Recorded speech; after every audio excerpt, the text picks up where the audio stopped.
débats qui agitent la capitale sont sur BFM Business. Grand Paris avec Caroline Brun.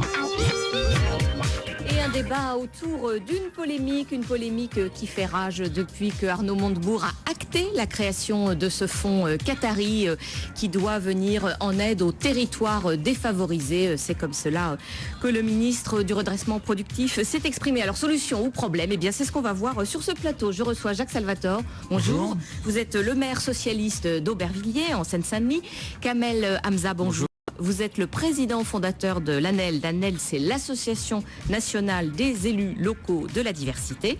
Marie-Christine Arnautu, bonjour. Bonjour. Vous êtes la vice-présidente du Front national en charge des affaires sociales. Et Aziz Seni, bonjour. Bonjour. Vous êtes le fondateur du fonds d'investissement Business Angel des cités, BAC donc. Et vous êtes l'auteur d'un livre dont on a beaucoup parlé sur cette antenne, Monte ton bise, les 10 commandements de l'entrepreneur des cités aux éditions Personne. Alors pour qu'on comprenne bien pourquoi le sujet revient comme ça dans l'actualité, il faudrait peut-être avec vous, Kamel Hamza, que vous nous fassiez un petit flashback, puisque vous étiez à cette antenne il y a un peu moins d'un an, pour nous dire comme vous étiez content d'avoir arraché en quelque sorte aux Qatariens cet investissement à l'époque de 50 millions d'euros en faveur des banlieues. En fait, on est parti d'un constat dans nos quartiers. C'est vrai que de plus en plus de banques ne prêtaient plus d'argent aux créateurs d'entreprises dans ces quartiers. Donc on s'est dit pourquoi pas aller voir le Qatar dans la mesure où il investissait depuis plusieurs années dans les grandes entreprises, celles du CAC 40 en France. Donc on a contacté l'ambassadeur qui nous a reçus. On lui a proposé de rencontrer les autorités qatariennes au Qatar, à Doha. Il a accepté. On a rencontré l'émir, le Premier ministre, toute la famille royale au Qatar. Un mois après, l'ambassadeur annonce les 50 millions, un fonds dédié aux banlieues, aux quartiers défavorisés. Donc on était plutôt contents. L'élection arrive, Marine Le Pen lance la polémique, tout est bloqué. On apprend par la presse en juin que Arnaud Montebourg devait piloter ce fonds, mais ce fonds n'est plus dédié aux banlieues, mais aux PME. Sachant que les PME, ce sont des entreprises de plus de 10 voire 20 salariés.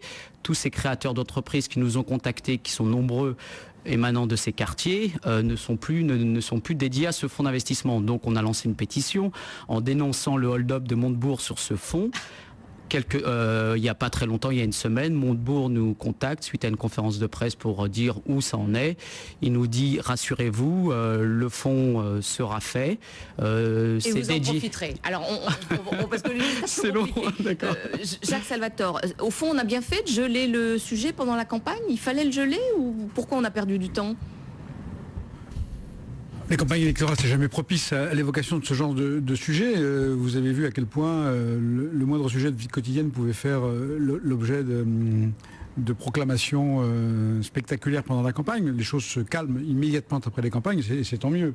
Et de ce point de vue, je pense que ce gel, entre guillemets, a permis une maturation du projet et l'issue me semble intéressante. Aussi intéressante que l'initiative.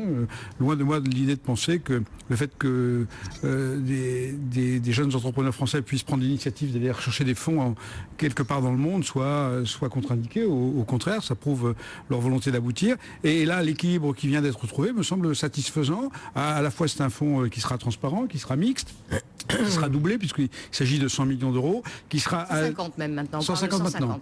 Eh bien, écoutez, on n'arrête pas le progrès et qui sera destiné aux territoires dits déshérités, ruraux ou de banlieue. Je pense que l'initiative est intéressante. Marie-Christine Arnautu, alors c'est Marine Le Pen, donc votre parti, qui a mis jeté le pavé dans la mare. Oui, comme d'habitude d'ailleurs, parce que souvent Marine Le Pen met au centre de l'actualité des sujets particulièrement importants. Je suis d'ailleurs assez étonnée de ce que vous venez de dire, Monsieur Salvatore, parce que pendant une campagne électorale, au contraire, les choses ne devraient pas être gelées. Les projets et les professions de foi des candidats, des différents candidats, devraient être extrêmement clairs. Et justement, c'est assez inquiétant que ce projet, initié d'ailleurs sous le gouvernement de Nicolas Sarkozy, ait été gelé pendant la campagne. Maintenant, bien sûr que c'est une véritable inquiétude. Pas tant d'ailleurs du Qatar, parce qu'après tout, le Qatar, il achète ce qui est à vendre. Voilà. Mais en l'occurrence, là, il n'y a rien à... Et donc, si, il a déjà acheté beaucoup de fleurons français qui étaient à vendre, tant au temps du patrimoine, de l'armement, dans des secteurs quand même extrêmement stratégiques. Mais encore une fois, ce n'est pas le Qatar qui est responsable. C'est bien la France qui brade une fois de plus sa souveraineté, qui brade son indépendance. Et là, probablement de façon beaucoup plus dangereuse, puisque maintenant, il va s'agir de l'indépendance de la France au niveau de ses banlieues, parce que là, je pense qu'on va en discuter. Quels sont les critères d'attribution, territoires défavorisés, mais attendez, excusez-moi, les territoires défavorisés en charge des affaires sociales, ils sont loin d'être que dans les banlieues. Il y a des millions de nos compatriotes qui vivent en dessous du seuil de pauvreté et qui aimeraient bien eux aussi qu'on les regarde pour une fois, vous savez, ces fameux invisibles. Voilà, donc moi je crois qu'il y a beaucoup de questions qui se posent, mais encore une fois, les gouvernements français successifs, à travers le traité européen budgétaire et maintenant à travers ce fonds qatari, brade la France, la vendent. Voilà, c'est factuel. Aziz Seni, on brade la France. Non, on brade pas. Vous savez, on manque un peu de pragmatisme en France généralement, et là, on est dans un cas vraiment très flagrant. Vous, ça vous paraît être une bonne idée pour qu'on soit bien, qu'on comprenne bien les positions de chacun? Je vais reprendre et reformuler votre question. Vous me demandez si le fait de voir 150 millions arriver dans des territoires défavorisés, on fête les 3 millions de chômeurs aujourd'hui, où il y a des taux de chômage à 40%, si c'est une bonne idée de voir cet argent arriver là. Excusez-moi, mais celui qui répond ou celle qui répond non à cette question ne veut pas la grandeur de la France. Aujourd'hui, dans n'importe quel pays du monde, quand vous avez un investisseur, je parle d'un investisseur, l'émir du Qatar, c'est pas le Père Noël. Il vient pas avec sa hotte distribuer des chèques dans les banlieues. Il vient chercher des opportunités d'affaires. En échange de quoi ? Des opportunités, ne me coupez pas, je vais vous laisser parler après, des opportunités d'affaires, il va investir, donc prendre des risques et aider des entreprises à se développer. Si ça marche, eh bien il aura son retour sur son investissement. Si ça ne marche pas, il perdra son argent. Voilà ce que c'est que l'investissement, il ne s'agit pas de faire des dons. Maintenant, lorsque je regarde un petit peu mon pays et que je le compare avec d'autres, quand on voit des investisseurs arriver de l'étranger ailleurs, en Angleterre, aux États-Unis ou ailleurs, on leur met le tapis rouge. J'y ajoute un petit point, c'est que je suis un peu surpris de ce débat autour de l'argent du Qatar, parce qu'il y a un fonds qui est en train de se monter, qui est un fonds chinois dédié aux entrepreneurs dans les zones urbaines sensibles. Il y a une initiative suédoise qui s'appelle YOMP, fonds d'investissement aussi. C'est bizarre, à chaque fois qu'on parle de ce type de dispositif, ça passe plutôt bien. Je m'interroge, encore une fois, et l'actualité est assez bouillante sur le sujet, du pourquoi tant d'interrogations et pourquoi tant de suspicions à l'égard de l'argent du Qatar. Enfin, une petite note pour Madame du Front National, avec l'argent qu'a Monsieur Le Pen et sa fortune qui est largement connue, elle nous parle de zones déshéritées. J'aimerais bien voir Monsieur Le Pen monter un petit fonds, ne serait-ce que 5, 10, 15 millions, et montrer l'exemple en disant, vous voyez la souveraineté nationale, c'est moi qui commence, voilà, je mets un billet sur la table. Écoutez, si ce sont vos seuls arguments, je pense qu'effectivement... Du concret, plutôt des paroles. Oui, non mais attendez, du concret, on va vous en donner. Vous savez, pourquoi c'est si grave, en effet, que les Qatariens, plutôt que les Chinois, les Grecs, les Suédois, investissent. Écoutez, je vais vous répondre. Moi, ce que je trouve très grave au-delà de tout ça, c'est l'abandon de l'État français de ses compatriotes, en fait.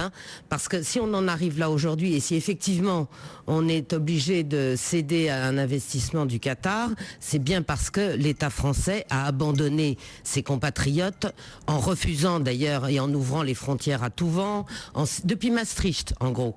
Bon, donc effectivement, il y a eu un abandon de l'État français.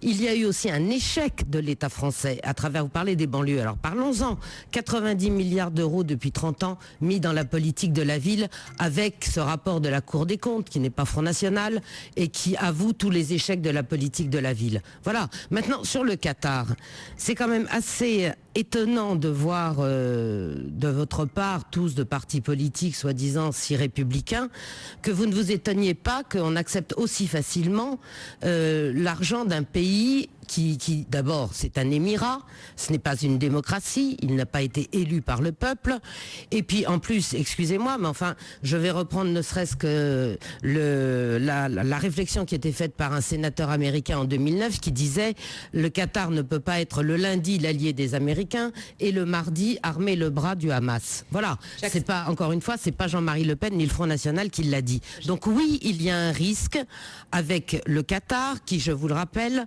a soutenu soutenu les dictatures islamistes en Syrie, en Libye, c'était pas il y a 20 ans, c'est maintenant, en Tunisie. Moi, je crois qu'effectivement, il y a tout à fait lieu de quoi s'inquiéter. Jacques Salvatore. Oui. Est-ce que la géopolitique rentre en ligne de compte dans tout ça? Bien sûr qu'elle rentre en ligne de compte, mais dès lors qu'on regarde le passé, on pourrait un peu caricaturer ce que je viens de dire, Madame Arnautu. Les États-Unis ont soutenu les régimes dictatoriaux fascistes en Amérique du Sud. Est-ce que ça empêcherait quiconque aujourd'hui de considérer qu'on doit avoir des rapports économiques avec eux? On parle d'entreprises françaises vendues à l'étranger, et combien d'entreprises étrangères que nous avons achetées? Vous parliez de la Chine. Je connais plein d'entreprises chinoises qui ont été rachetées par des entreprises françaises. Veolia, Rhodia, qui s'implantent en Chine avec un grand dynamisme. Et je ne considère pas que ce soit un abandon de souveraineté, que ce soit EDF qui ait fourni l'électricité aux Jeux Olympiques de Londres. Il faut savoir de quoi on parle. Et on vit dans un monde où les échanges sont bilatéraux, et il y a sûrement des entreprises qui seront vendues en France pour des entreprises, plein d'entreprises que la France achète. Et la France, de ce point de vue, n'a de leçon à recevoir de personne en matière de capacité d'expansion économique. Elle l'a prouvé dans le domaine de l'énergie, de l'aviation et dans bien d'autres domaines. Il faut savoir qu'on vit dans un monde où la réciprocité, la réciprocité existe. Et si on va avec le Qatar, personne ne s'interroge sur la manière dont le Qatar ou un certain nombre d'autres Émirats achètent des rails, des TGV aux entreprises françaises, voire des avions. Enfin, de quoi sont faites les flottes aériennes de ces pays, si ce n'est d'avions achetés essentiellement à la France ou aux États-Unis. Donc il faut savoir raison garder et savoir que dans l'échange économique avec ces pays, la France n'est pas en arrière de la main, au contraire, elle est extrêmement offensive. Et dans l'offensive que la France doit lancer dans ces pays, il y a forcément des réciprocités. Et quand le Qatar fait cette proposition, si j'ai bien compris, vous en êtes à l'origine, et moi je me réjouis que ce soit une initiative des banlieues. Moi je prends des initiatives du même type envers l'Allemagne, envers les États-Unis. J'ai envoyé deux de mes élus aux États-Unis récemment. Je suis allé en Chine à plusieurs reprises et je n'hésiterai pas à avoir des rapports avec des instituts allemands pour savoir quel type d'aide ils peuvent nous apporter. Je pense que ça fait partie du dynamisme des sociétés. On cherche de l'argent, on essaie de le négocier, qui est transparent. Après le reste, c'est des arguties. On voit bien ce qu'ils veulent démontrer, ce qu'ils veulent mettre en exergue. Bon, on n'est plus en campagne électorale. C'est plus un fonds électoral, ça. C'est plus un fonds électoral. Kamel Hamza. Non, mais moi, je voudrais quand même, ce sont des élus qui sont partis au Qatar. Oui. C'est-à-dire, ce sont des élus responsables qui sont face à une problématique, à une réalité. Et cette réalité, c'est quoi? C'est quand vous parlez d'un fonds communautaire ou d'un fonds islamiste, vous donnez raison à qui? Vous donnez raison à ces bandes, vous donnez raison à ces fondamentalistes. Aujourd'hui, qu'est-ce qu'on a voulu faire? Laissez-moi finir. On a voulu... Non, ce que je voulais... Donc, qu'est-ce qu'on a voulu faire? On a voulu défendre, redonner d'autres repères à cette banlieue. Donnons des repères positifs, les créateurs d'entreprises. Donnons des repères positifs, ceux qui ont du talent. Aujourd'hui, vous êtes en train de mettre tout le monde dans le même sac. Alors nous, qui sommes des élus et qui sommes face à cette réalité, et que ces jeunes qui viennent me voir en me disant « j'ai un projet, j'ai une idée », je trouve pas d'argent, la banque me donne pas d'argent, la banque me prête pas d'argent parce que j'ai pas un parent qui peut se porter caution. Qu'est-ce qu'on leur dit à ces jeunes-là? On leur dit reste de l'autre côté, et ce qu'on sait c'est quoi? C'est la précarité qui crée le repli identitaire, le repli sur soi. Donc nous, ce qu'on a envie de dire, c'est arrêtez de stigmatiser la banlieue, parce que ce que vous faites, c'est vous donnez à des élus qui portent l'étendard de la République dans ces quartiers, qui sont parfois beaucoup sollicités. D'une certaine manière, le jour où on sera plus là, peut-être à cause de ce que vous dites, qu'est-ce qui restera? Et à ce moment-là, vous pourrez crier haut et fort, et peut-être qu'à ce moment-là, ça sera trop tard. Marie-Christine Arnautu. Deux choses. D'abord, je vais répondre à M. Salvatore. Il ne faut pas être de mauvaise foi, et vous ne l'êtes pas, M. Salvatore. Vous savez très bien qu'au Front National, moi, je suis très heureuse que des entreprises françaises aillent porter le talent français à l'étranger. Ça n'a rien à voir. Au contraire, nous sommes tout à fait pour le favoriser, ça, dès lors qu'elles fabriquent à l'étranger et qu'elles vendent à l'étranger. Ça ne me pose aucun problème. Au contraire, nous les encourageons. Maintenant, sur ce que vous venez de dire, monsieur, vous avez raison sur votre constat. Encore une fois, c'est l'abandon de l'État français, des banques, enfin, c'est la solidarité, si vous voulez, interbancaire, plutôt que la solidarité nationale qui a créé ça. Mais l'État ne s'occupe pas de l'entreprise, on n'est pas en URSS. Non, mais c'est en URSS que l'État... Quand vous me dites la main sur le cœur que les élus de votre association issue de la diversité font en sorte que ça aille mieux dans les banlieues, très bien. Mais dites-moi, moi j'ai vu récemment, au mois de juillet d'ailleurs, que 4 élus de votre association, franco-marocains, ça veut dire avec une double nationalité, étaient allés au Maroc pour un lobbying envers le Maroc en faveur des Marocains résidant à l'étranger. C'est bien ça? Tout à fait. Bon, eh bien écoutez, je vais vous dire, monsieur, moi je suis très choquée par ce qu'a dit en rentrant l'adjointe au maire de Mantes-la-Jolie, qui fait partie de votre association, et qui dit, moi je suis une élue de la République, mais quand je reçois mes compatriotes marocains, déjà, élu de la République française qui reçoit ses compatriotes marocains, je retire ma casquette d'élu française pour prendre ma casquette de citoyen marocain. Eh bien oui, moi ça me pose un problème. Je peux répondre. tout à fait le sujet du fond. Je vais répondre parce que je vais parler aussi d'une autre. Non mais je vais juste. Au même titre, Aziz Seni, On est juste sur une chaîne économique, donc on va revenir. Au même titre que ça me pose aussi un problème, qu'avec ce genre de raisonnement et avec ce genre d'élus faisant partie de votre association, Oui. vous soyez, dites-moi si je me trompe, essentiellement décisionnaire dans les commissions d'attribution de ce futur projet. Alors attendez, non. Marie-Christine Non, mais Arnautu, on est en train de perdre le Je vais Qatar. juste répondre. Aziz Seni et juste après. J'écoute ma voisine et c'est vraiment. J'écoute ma voisine attentivement et c'est vraiment une méconnaissance technique de ce que c'est qu'un fonds d'investissement. Lorsque je vous entends, j'ai l'impression que commission, ça s'appelle pas une commission, c'est un comité d'investissement. Vous savez, Non, il faut.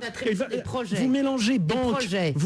Qui va décider de choisir tel ou tel Mais projet? ça c'est une question, démarche, c'est Aziz Seni, technique, en effet. c'est Qui vraiment va technique. décider? Quand vous mélangez le financement bancaire avec le financement en investissement, c'est-à-dire que vous mélangez le haut de bilan et le bas de bilan, excusez-moi madame, mais il faut juste avoir 2-3 notions techniques pour pouvoir aborder le sujet. Un fonds d'investissement, c'est quelqu'un qui vient, une structure, qui investit dans le capital parce qu'il a un intérêt économique, Oui. pas politique, Mais économique. Qui va choisir, Économique. qui va choisir Alors, les projets en Les fonction projets de quoi? sont généralement répondre. choisis de par leur rentabilité. On met de l'argent pour en gagner. On met de l'argent pour en gagner. Jacques Salvatore. Oui, simplement la maturation auquel on faisait allusion au début de nos entretiens a amené à ce qu'il y ait une commission d'attribution dont on a défini le périmètre. C'est ça. Qui inclut bien entendu l'association qui est à l'initiative, et il y a de ce point de vue à tout. Ils ont eu l'initiative, il faut qu'ils restent. On rend à César ce qui est à César. Mais je crois qu'il y aura des représentants de l'Association des maires de France, Maires de France, et l'Association des régions de France qui composeront cette commission d'attribution pour justement. Il y aura l'État aussi. Il y aura l'État, bien entendu, qui sera là pour la coordonner. Mais voilà quelle va être la composition de la commission d'attribution. On est loin d'une exclusivité de l'association dont vous parliez. Alors justement, Kamel Hamza, donc Oui. il y a quand même l'idée que ce sera un fonds qatari au départ, mais il y a quand même de l'investissement français. On ne sait juste pas très bien à quelle hauteur. On dit 50-50. Oui, en coulisses, on ne dit pour pas le tout à fait moment. parce que l'État manque un peu d'argent. Donc si j'ai bien compris, ce serait plutôt un tiers de tiers. Mais on verra le Mais jour bon, où ce ce sera qu'on a, officiel. ce qu'on a bien compris Est-ce que avec. ça permet de contrôler d'être minoritaire, par exemple? Vous savez, je crois pas que le Qatar a, quand on les a rencontrés, il y avait une volonté de trouver des projets innovants, de gagner de l'argent à partir de projets. Il y avait pas forcément une question de se dire on veut tel type, parce qu'on a besoin de tel. Il y avait vraiment une volonté de se dire si dans les banlieues vous avez des compétences, vous avez des talents, bah nous on vous met l'argent, mais quelque part cet argent, on va retrouver de l'argent. C'était une question de business, ça n'avait rien à voir avec ils vont être là pour dire je veux tel type d'entreprise, je veux financer Ils ne telle seront pas entreprise. interventionnistes. Non, C'est ils pas de seront pas l'entrisme. interventionnistes. Est-ce que Aziz vous vous rendez Seni. compte que tout ce débat tourne autour de 150 millions, c'est beaucoup d'argent. Ramené au nombre d'habitants, ça fait à peu près 2,50 €. On est en train de parler et de se poser des questions sur un sujet qui, en fait, n'en est presque pas un, puisque 150 millions comparés aux zones urbaines sensibles où il y a 6 millions d'habitants, c'est une petite goutte d'eau dans le budget de l'État, c'est une petite goutte d'eau dans l'argent qui est brassé par tout le milieu financier dans ces territoires. C'est vraiment une petite goutte d'eau. Allons au fond du problème et mettons carte sur table. De quoi on parle ici? De l'inquiétude d'une islamisation renforcée par un investissement. Mettons les mots sur les idées et les préjugés qu'il peut y avoir derrière. Non, c'est pas On des a peur, on a peur. Mais effectivement, vous savez, la politique, c'est aussi un business et certains se sont spécialisés dans un fonds de commerce qui s'appelle la peur. Donc normal que ma voisine soit ici en tant que VRP de la peur finalement. Non, mais elle nous vend son produit. ne soyez ni agressif ni méprisant. Je ne suis parce pas que, agressif, un vous peu savez, méprisant. c'est Vous pas, avez oui, raison. mais c'est pas tellement. Moi, je dis franchement, je vous le dis gentiment, je m'en fiche de votre mépris. En revanche, je pense que tous les jeunes issus, non pas de la diversité, mais tous ces jeunes Français, quelle que soit leur origine, dans les milieux ruraux qui crèvent de désespérance et de misère, ils apprécieront beaucoup ce que vous venez de dire, voyez. Ils apprécieront surtout Les de vous milieux entendre ruraux, ils dire qu'il seront vaut mieux concernés, rien justement. que On va marquer une 150 petite millions d'euros d'investissement. Ça, ils l'ont 150 millions bien. d'euros d'investissement que vous Dont appelez, la moitié que vous viennent de appelez- France. Que vous appelez, vous, une goutte d'eau. Mais pourquoi on ne le donne pas aux personnes âgées qui sont en train de crever? Pourquoi on Alors ne ça, le c'est un donne autre pas aux sujet, enfants? et puis ça va nous amener ça beaucoup dépend. longtemps. Comment se C'est- font On les marque choix une pause, ça on marque relève une de- pause, Comment se font les on choix reprend notre débat Voilà. dans quelques minutes. Notre débat, le Qatar au secours des banlieues, solutions ou problèmes. Je rappelle que je reçois Jacques Salvatore, maire socialiste d'Aubervilliers, Kamel Hamza, le président fondateur de l'ANEL, de l'Association nationale des élus locaux de la diversité, Marie-Christine Arnautu, vice-présidente du Front national en charge des affaires sociales, et Aziz Seni, le fondateur du fonds d'investissement Business Angels des cités. Alors Jacques Salvatore, d'abord je vous voyais un peu réagir tout à l'heure, juste avant notre pause.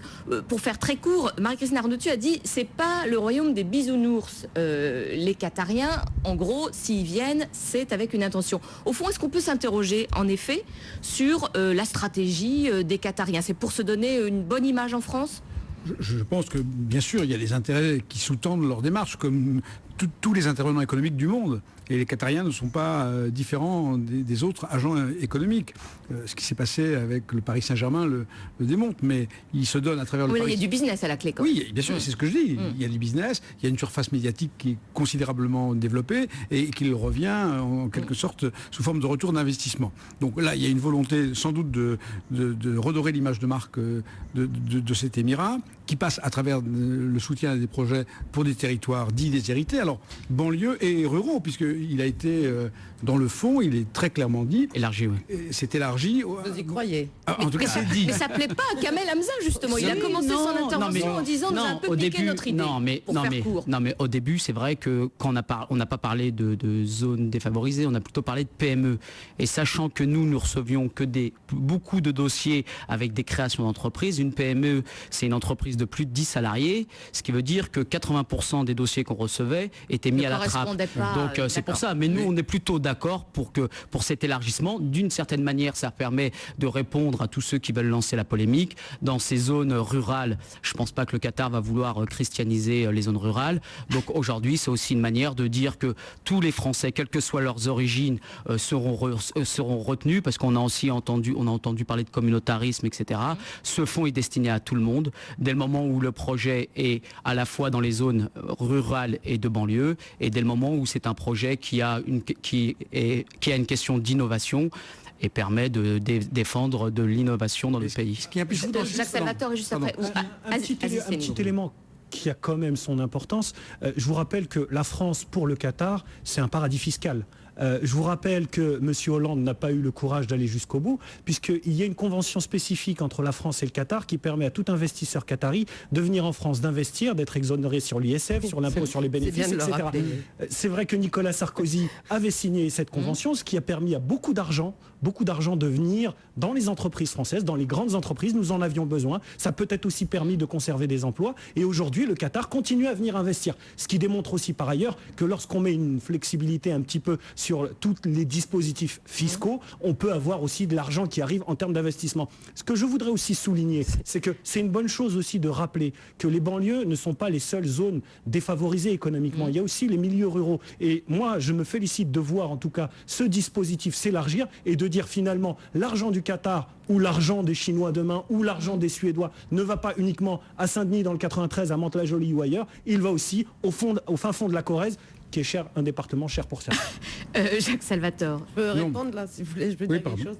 Allez-y, Marie-Christine Arnautu. Non, mais je suis très étonnée de...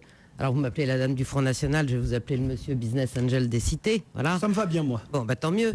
Je suis très étonnée que vous balayez comme ça d'un revers de main, justement, les avantages fiscaux réservés aux Qataris. Parce qu'enfin, quand on prône l'égalité entre nos compatriotes, la première des choses, c'est d'avoir d'abord un allègement fiscal et une égalité au niveau fiscal chez nos compatriotes.